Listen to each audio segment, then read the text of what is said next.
عمومی طور پہ ہمارے ہاں جو محبت کی شادیاں کہی جاتی ہیں وہ زیادہ تر ناکام ہوتی ہیں اور طلاق تک نوبت پہنچتی ہے۔ اس کا سبب کیا کہ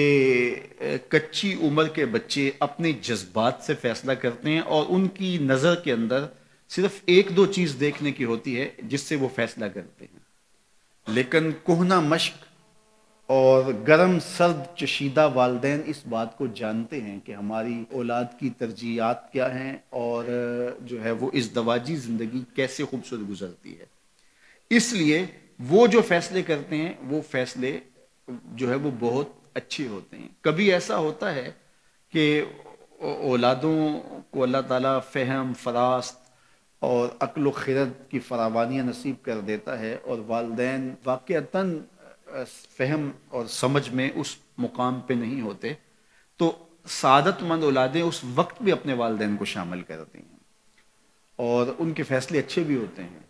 لیکن عمومی طور پہ ہوتا ہے کہ چاہے وہ اسکول، کالج اور یونیورسٹی میں نہ بھی گئے ہوں والدین، لیکن ان کے تجربات عملاً جو ہیں وہ زیادہ ہوتے ہیں۔ اسی لیے فرمایا گیا سید عائشہ رضی اللہ تعالیٰ عنہ سے مروی روایت ہے، ایما امرأۃ نکحت بغیر اذن ولیہا فنکاحها باطل فنکاحها باطل فنکاحها باطل، 3 مرتبہ فرمایا جو خاتون اپنے ولی کی اجازت کے بغیر نکاح کرتی ہے اس کا نکاح باطل ہے، اس کا نکاح باطل ہے، اس کا نکاح باطل ہے۔ تو عمومی طور پہ وہ نکاح جو ہیں وہ ناکام ہو جاتے ہیں، اس لیے کہ وقتی جذبات سے وہ رشتے جڑتے ہیں اور وہ ایک خاص عمر تک وہ جذبات ہوتے ہیں، لیکن اس کے بعد وہ رشتے ٹوٹ جاتے ہیں۔ ماں باپ کو پوری ترجیحات اور پوری زندگی کے سارے نشیب و فراز کا علم ہوتا ہے اور وہ ساری چیزیں سوچ سمجھ کے کوئی چیز جو ہے وہ طے کرتے ہیں۔ اس میں بعض کا ایسا بھی ہوتا ہے کہ والدین بچوں کی ترجیحات دیکھے بغیر اپنی خواہش کو مقدم کر لیتے ہیں، تو یہ چیز بھی تناؤ کا سبب اور طلاق کی نوبت تک پہنچا دیتی ہے۔ یعنی بعض کا ماں باپ کو ضد ہوتی ہے کہ میں اپنے رشتہ داروں میں ہی اپنے بچے کا نکاح کرنا ہے اور وہ بیٹی جو ہے اس کا مزاج نہیں جڑ رہا ہوتا، تو یہ خواہش اچھی ہے، لیکن اگر ان کی زندگی تلخ ہوگی تو اپنی خواہش کو اولاد کے لیے قربان کرنا ہوگا۔ بہرحال جو بھی ذرائع ہیں طلاق کے، جو بھی اسباب ہیں، محرکات ہیں، نتیجہ اگر طلاق تک پہنچ جائے، مرد کو پھر بھی اس کی مردانگی روک رہی ہوتی ہے اور عورت بلا جھجک جب وہ جذبات میں آتی ہے تو وہ طلاق مانگنے میں دیر نہیں کرتی، اور بہت ساری طلاق جو جذباتی ماحول میں ہوتی ہیں اس میں قصور خاتون کا ہوتا ہے کہ وہ طلاق مانگتی ہے۔ تو عورت کو کبھی بھی طلاق نہیں مانگنی چاہیے، ہاں اگر واقعتاً اس کا استحقاق بنتا ہے، وہاں زندگی گزارنا مشکل ہو گیا ہے، تو وہ عدالت میں رجوع کر کے خلا لے سکتی ہے۔ لیکن یہ عورتیں جو ڈٹ جاتی ہیں کہ ٹھیک ہے مجھے بھی فارغ کرو، میں ایک لمحہ اس گھر نہیں رہنا چاہتی، یہ گھر میرے لیے جہنم ہے، اور یہ اس کی بہنوں کے سامنے، اس کے بھائیوں کے سامنے، اس کے خاندان والوں کے سامنے اس کو یوں للکار رہی ہوتی ہے، تو پھر وہ طلاق دے دیتا ہے۔ اور بعض کا وجہ نہیں ہوتی کہ وقتی تناؤ ہوتا ہے۔ تو حضرت امام ابو داود نے حضور کا یہ فرمان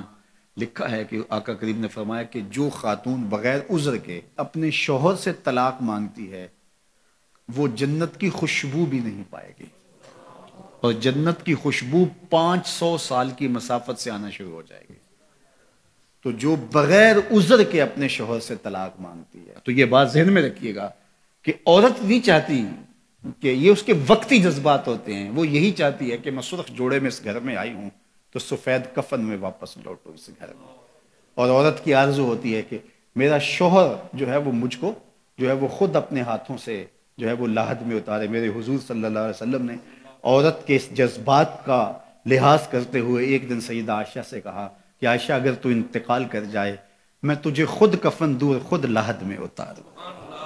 تو حضرت عائشہ رضی اللہ تعالیٰ عنہ کی چشمان اقدس سے آنسو آ گئے کہ یہ اگر ہو تو میرے لیے سے بڑا کیا احساس ہے کہ میرا شوہر میرا خود جنازہ پڑھے اور خود مجھے کفن دے اور خود مجھے لاحد میں اتارے۔ تو گھر ٹوٹنے سے بچیں، اور میاں بیوی کا جس طرح یہ دنیا میں رشتہ ہے تو یہ رشتہ آخرت میں بھی قائم رہے گا،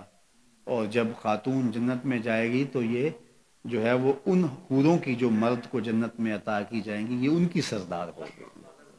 اور اس کا حسن و جمال ان سے فراواں ہوگا، اور اللہ تعالیٰ اس